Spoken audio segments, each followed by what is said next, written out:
Hello दोस्तों, study mode में आपका स्वागत है। बिहार पुलिस कांस्टेबल में फिजिकल के समय जो शारीरिक मापदंड होता है, जिसमें हाइट मापा जाता है मेल और फीमेल दोनों कैटेगरी के, तथा सीना मापा जाता है मेल कैटेगरी में, और जो वज़न मिनिमम मांगता है फीमेल कैटेगरी में, इसके बारे में मैं आपको जानकारी देने वाला हूं।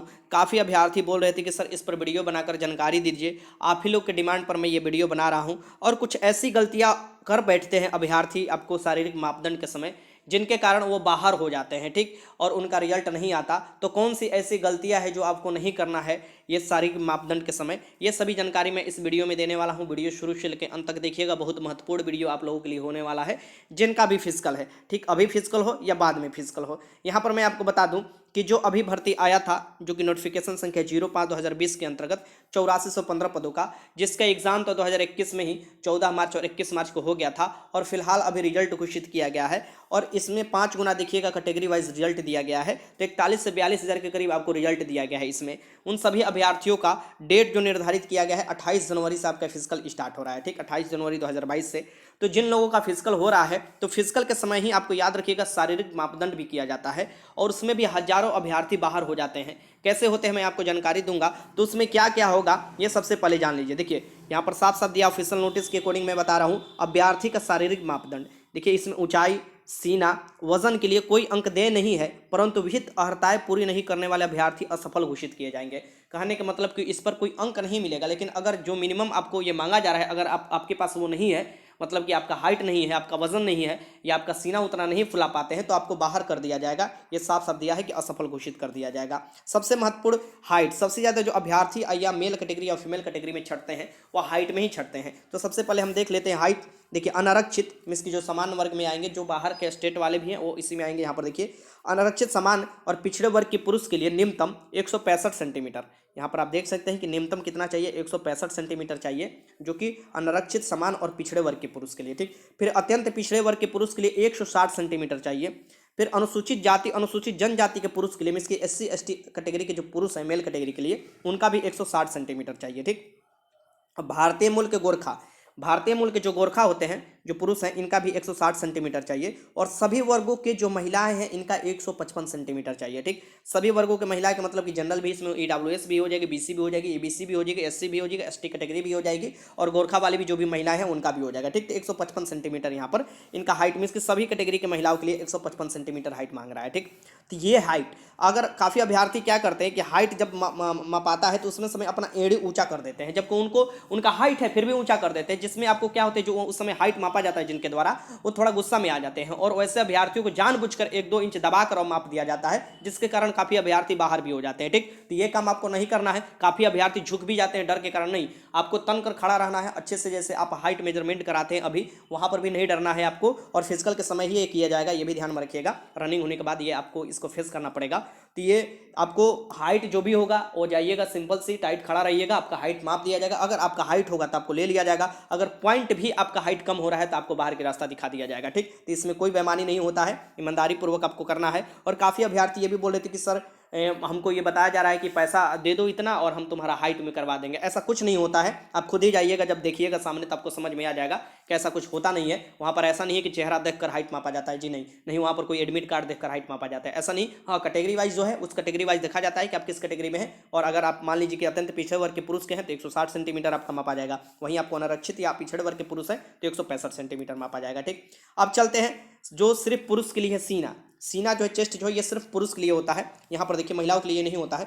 अनारक्षित समान वर्ग या पिछड़े वर्ग के जो पुरुष हैं, इनको मिनिमम देखिए बिना फुलाए आपको सीना 81 सेंटीमीटर चाहिए, और फुलाकर आपको 86 मतलब 5 सेंटीमीटर आपको कम से कम फुलाना है, ठीक। 81 आपको मिनिमम होना चाहिए, 86 आपको मैक्सिमम होना चाहिए। मतलब कि मैक्सिमम नहीं, इससे ज़्यादा आपका होगा फिर भी दिक्कत नहीं है, मतलब कि इतना तो होना ही चाहिए, मिनिमम होना चाहिए। मिनिमम आपको कितना 81 सेंटीमीटर बिना फुलाए, और मिनिमम आपको 86 मतलब 86 सेंटीमीटर बिना फुला कर यहाँ पर होना चाहिए, फुला पर 86 सेंटीमीटर। अब यहाँ पर देखिएगा कि बिना फुलाए और फुलाई के बीच में 5 सेंटीमीटर का गैप जरूर होना चाहिए।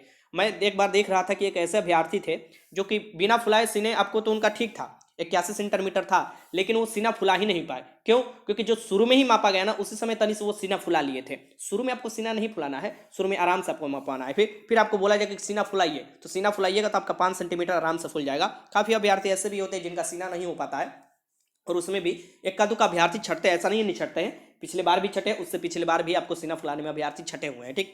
लेकिन इसमें ना ही के बराबर अभ्यर्थी छटते हैं। अब देखिए अत्यंत पिछड़े वर्ग के जो पुरुष है उनको बिना सीना फुलाए 81 सेंटीमीटर है, फुलाकर 86 सेंटीमीटर है, ठीक। फिर आपको देखिएगा अनुसूचित जाति अनुसूचित जनजाति मीन्स की SC ST कैटेगरी के जो पुरुष है उनका बिना फुलाए 79 सेंटीमीटर है, फुलाकर 84 सेंटीमीटर है, ठीक। मीन्स की मिनिमम आपको 5 सेंटीमीटर तो फुलाना ही फुलाना है कोई भी हाल में। गोरखा के जो भी हैं, गोरखा अभ्यर्थी जो भी होंगे, भारत मुल्क के गोरखा अभ्यर्थी बिना फुलाए उनका 79 सेंटीमीटर, फुलाकर 84 सेंटीमीटर। लगभग जो फिजिकल जिनका अच्छा होता है, डिप्स उप्स मारते रहते हैं, बीम खींचते रहते हैं, उनका सीना बन जाता है और आराम से वो फुलाकर और बिना फुलाए उतना सीना उनका निकल जाता है, ठीक। यहाँ पर देखिए साफ साफ लिखा हुआ है कि महिलाओं के लिए सीना की माप नहीं होगी, ठीक। महिलाओं के लिए नहीं होता है। अब देखिए वजन का, वजन में काफ़ी अभ्यर्थी ऐसे थे जो कि घबराए हुए थे कि वजन कैसे मापा जाएगा, क्या होगा।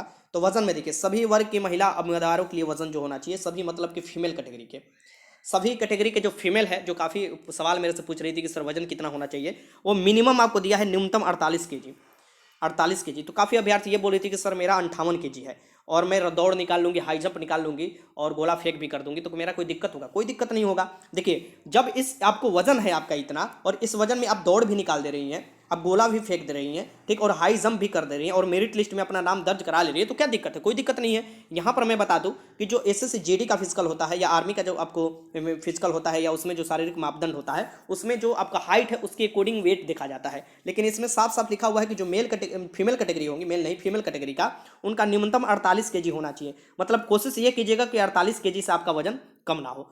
ध्यान रखिए जो मैं बोल रहा हूँ, कोशिश ये कीजिएगा कि आपका वजन जो हो 48 किसी से कम ना हो, ठीक। देखिए कुछ कम होता है तो वहाँ पर लोग मैनेज कर लेते हैं, लेकिन अगर ज़्यादा कम हो जाता है ना, जैसे 3-4 kg कम हो जाता है, तो फिर समझिए कि दिक्कत हो जाता है, फिर लड़की छट जाती है वजन में, ये भी ध्यान में रखिएगा। अब देखिए चलिए पिछले डाटा में आपको बता देता हूँ कैसे आपको अभ्यर्थी जो 11,880 पदों का जब फाइनल रिजल्ट आया था उसमें यह डाटा दिया था कि आपको शारीरिक मापदंड में देखिए कदाचार के आधार पर जो पकड़े गए थे, मतलब कि वो तो 974 थे। दौड़ में असफल देखिए सबसे ज़्यादा दौड़ ही में असफल होते हैं, 17,701 थे, ठीक।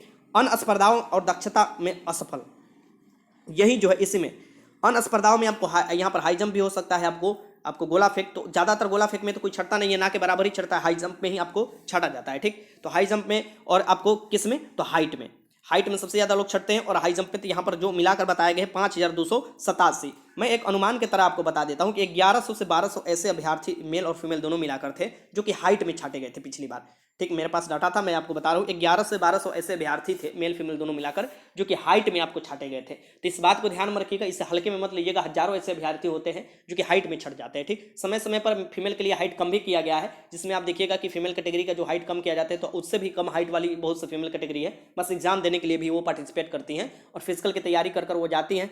तो सबसे पहले ये जानते ही है कि इसका ड्यूटी है कि हाइट मापना। ये फिजिकल वाले टीचर जहाँ पर आप फिजिकल कर रहे होंगे उनका ड्यूटी बनता है कि आपका हाइट मापे।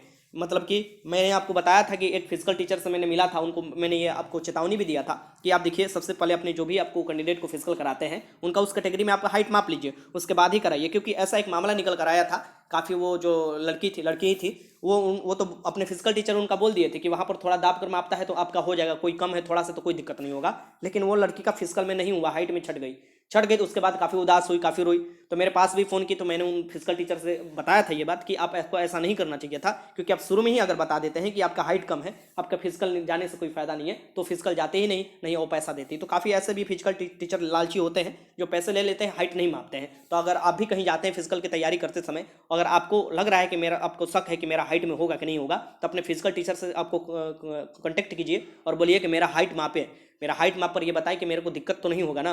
वहाँ पर हाइट आपको मापा जा सकता है। हाइट मापने में कुछ नहीं होता है, आपको लगा रहता है एक, आपको वहाँ पर खड़ा कर दिया जाएगा, ऊपर से गिरा दिया जाएगा, आपका हाइट साफ साफ निकल कर आ जाएगा, ठीक। तो ऐसे नहीं है कि फीता से लेकर आपका मापा जाता है, कोई दिक्कत नहीं है। और वेट में तो कोई चिंता नहीं करना है। फीमेल कैटेगरी का आपको कोशिश ये करना है कि मिनिमम आपको कि कम से कम आपको इतना होना चाहिए 48 kg। अब यहाँ पर मैं आपको कुछ और जानकारी दे दूँ जो कि आपको जब ये होगा तो उस समय क्या गलती नहीं करना है। सबसे पहले देखिए सामने वाला अगर छट जाता है, मीन्स कि अगर कोई भी हो, हाई जंप में हो, दौड़ में हो या गोला फेंक में हो, तो पीछे वाला भी होपलेस हो जाते हैं और उसका आपको डोमिनो इफेक्ट देखने को मिलता है। मतलब कि आगे वाला 2-3 लोग अगर हाई जंप में छट जाते हैं ना, तो पीछे वाला कितना भी अच्छा हाई जंप बनाया होगा कोशिश से, मतलब उसका भी नेगेटिव प्रभाव पड़ता है। तो ये आपको देखना है कि अपने परफॉर्मेंस पर ध्यान देना है, दूसरे पर नहीं ध्यान देना है। दूसरे पर ध्यान दीजिएगा प्रेशर में आ जाइएगा। वैसे हाइट में भी होता है कि सामने वाला अगर कोई गलती करता है तो आप भी कोशिश कीजिएगा कि वैसे ही कर मैं पास हो जाऊँ या वो गलती करूँ, नहीं, आपको आराम से क्या करना है कि जाना है, ये टाइट खड़ा होना है, वो खुद ही आपको माप के बता देगा। वहाँ पर कोई बेईमानी नहीं होता है, आराम से आपका हाइट माप के बता देगा। आप लोग को बहुत लोग ये गुमराह करते होंगे कि ऐसा होता है वैसा होता है, वहाँ पर पैसा लगता है। ऐसा कुछ नहीं होता फिजिकल में, मैं आपको ईमानदारी पूर्वक बता रहा हूँ। ऐसे बहुत से अभ्यर्थियों का अब जॉब हुआ है, ठीक। और यहाँ पर अब एक बात और मैं बता दूं कि जो भी जैसे कि आपका वेट वाला जो होता है, तो वेट वाले के चलते ही कुछ अभ्यर्थी जो फीमेल कैटेगरी के हैं वो खूब खा लेती है। मतलब कि मान लीजिए किसी का 46 केजी है, मिनिमम मांग रहा है 48 केजी, तो कोशिश करते हैं कि हम खूब 2-3 केजी खा लें। अब क्या होता है, वो खा लेती है लेकिन दौड़ ही नहीं निकल पाता है, पेट दर्द करने लगता है। तो आपको दौड़ने से पहले खाना भी नहीं, आपको उतना ठूस ठूस कर नहीं खाना है। कहने का मतलब कि उतना नहीं खाना है, आराम से आपको पौष्टिक वाला कोई चीज़ लेना है। अगर आपका दोपहर में दौड़ है या आपको 10 बजे के करीब दौड़ है, अगर मान लीजिए सुबह है, तो कुछ आपको वैसे आपको थोड़ा बहुत ले सकते हैं, चना ले सकते हैं, थोड़ा पानी उनी लेकर आराम से रिलैक्स कर कर दौड़ सकते हैं, ठीक। लेकिन ये नहीं करना है कि भरपेट खाना खाकर आपको दौड़ने जाना है, पेट में दर्द हो जाएगा, फिर आपको नहीं, आपका हाई जंप भी नहीं हो पाएगा और दौड़ भी अच्छे से नहीं निकल पाएगा। और आप सभी लोगों को पता है कि जो फाइनल रिजल्ट होने वाला है, जो मेरिट बनने वाला है, वो पीईटी जो फिजिकल आपको होने वाला है उसी पर बनने वाला है। तो इसे आपको इग्नोर नहीं करना है। जो भी मैंने बात बताया टाइम टू टाइम मैं आपको अपडेट करते रहता हूँ। अब आप लोग बताइए कि अगला वीडियो मैं किस पर बताऊँ, डॉक्यूमेंट वेरिफिकेशन पर बनाऊँ कि मेडिकल पर बनाऊँ, आप किस पर चाहते हैं, आप खुद ही बताइए कि नई भर्ती पर बनाऊँ कि किस पर अगला वीडियो बनाऊँ, कि आप लोग कमेंट कसकर जरूर बताइएगा। वीडियो अच्छा लगे तो लाइक कीजिएगा और ये जरूर बताइएगा कि अगला वीडियो मैं किस पर बनाऊँ, क्योंकि आप लोग को ज़्यादा जो कमेंट आता है उस पर मैं वीडियो बनाता हूँ। वीडियो देखने का आपका बहुत बहुत धन्यवाद।